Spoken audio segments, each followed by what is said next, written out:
What if everything you thought was a mistake was actually the hand of the divine, preparing your soul for its most powerful purpose? Dear soul, if you've lived long enough through heartbreak, loss, wrong decisions, missed chances, you've probably whispered these quiet words to yourself. I wish I had done it differently. I wasted so many years. If only I could go back and undo that mistake. These thoughts, they don't come loudly. They come in the middle of the night, when your heart is tired and the world is quiet. But what if I told you something that might change how you see your entire life? What if nothing you went through was ever a mistake? What if the pain, the failures, the delays were not detours, but divine designs? What if your past was a sacred spiritual training ground, preparing you, shaping you, refining your soul for what's coming next? Let's go back. Not to relive the pain, but to reclaim its purpose. Not to get stuck in memory, but to find the meaning that was hidden in plain sight. Chapter 1. The heavy weight of regret. As we grow older, regret can feel heavier than any physical burden. The mind replays a lifetime of choices. A conversation we should have had. A relationship we should have walked away from sooner. A dream we never followed. A forgiveness we never gave. But here's a truth no one told you clearly enough. Regret is a trick of the ego. It blinds us to the spiritual purpose of the past. When we look at our life only through the lens of mistakes, we miss the divine curriculum that was unfolding underneath.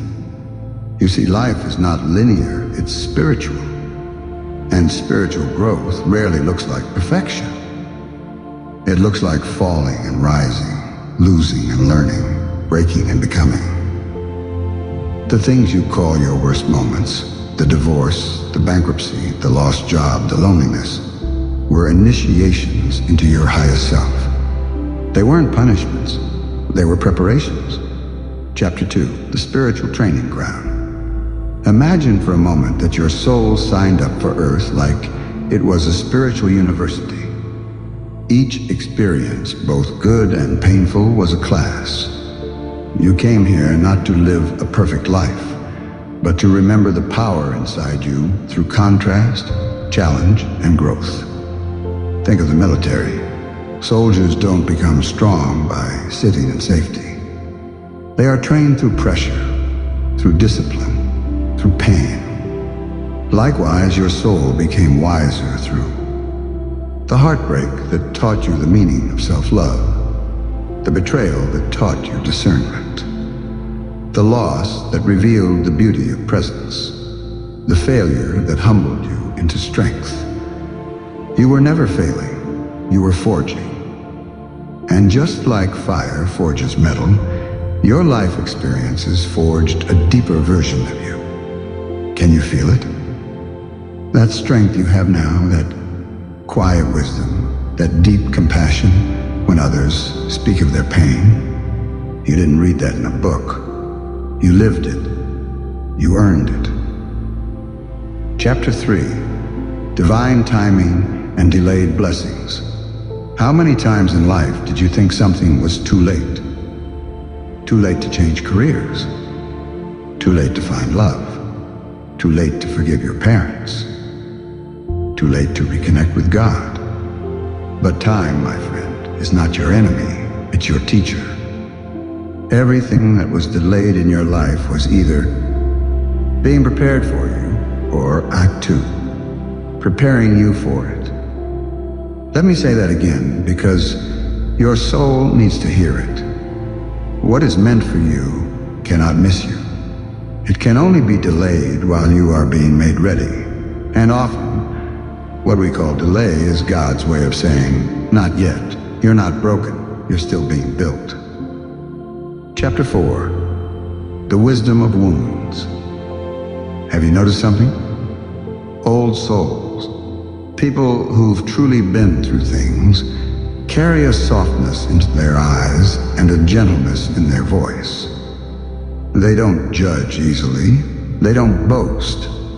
They sit quietly, and when they speak, it heals. Why?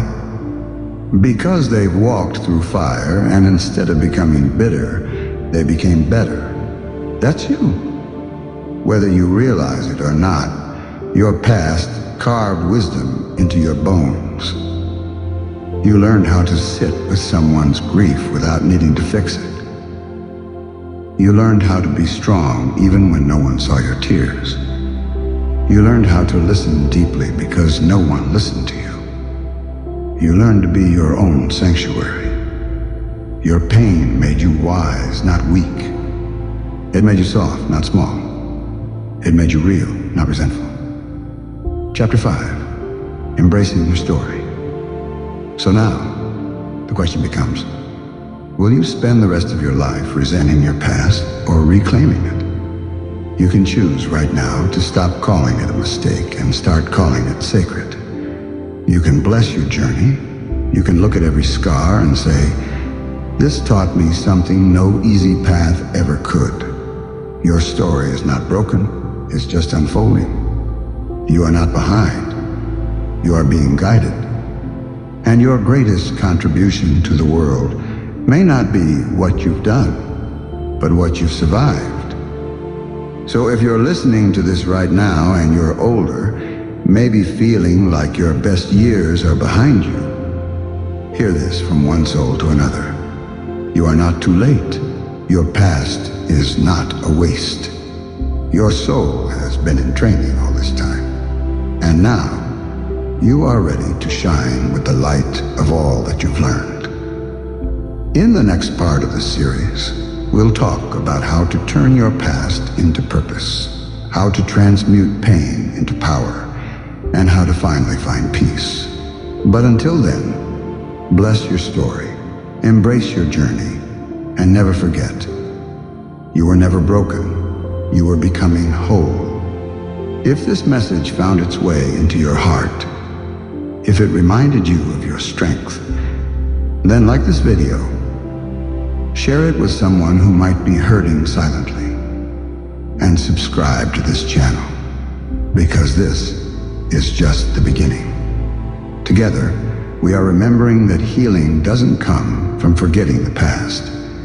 It comes from embracing it, honoring it, and letting it become light. This is your sacred journey. And here you are, deeply, lovingly, spiritually supported. Stay connected.